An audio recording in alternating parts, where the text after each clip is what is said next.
মায়েরা তো তাহলে বলতে পারে আমাদের কানে সোনার কানের দুল আছে, তবে কি আমাদের কানটি সোনার হয়েছে? না। সোনার কান কিভাবে হয় গো মা?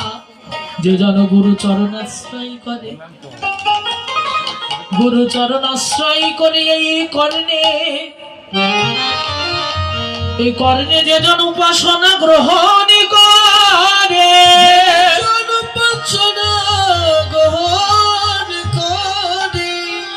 যে জন উপাসনা গ্রহণ করে,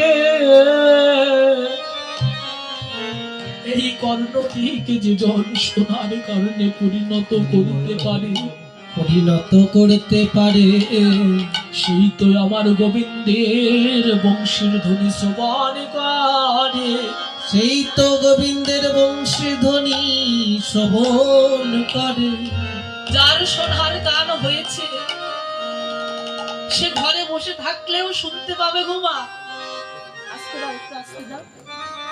যার সোনার কান হয়েছে সে যদি ঘরেও বসে থাকে আমার গোবিন্দের বংশীর ধ্বনি শ্রবণ করতে পারবে।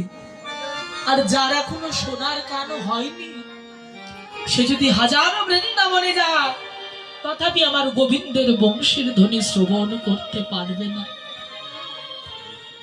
এখনো তার প্রমাণ আছে, বলি এখনো তার প্রমাণ আছে, এখনো তার প্রমাণ ওই আছে। না বৃন্দাবনে বংশী বটে, এখনো তার প্রমাণ আছে।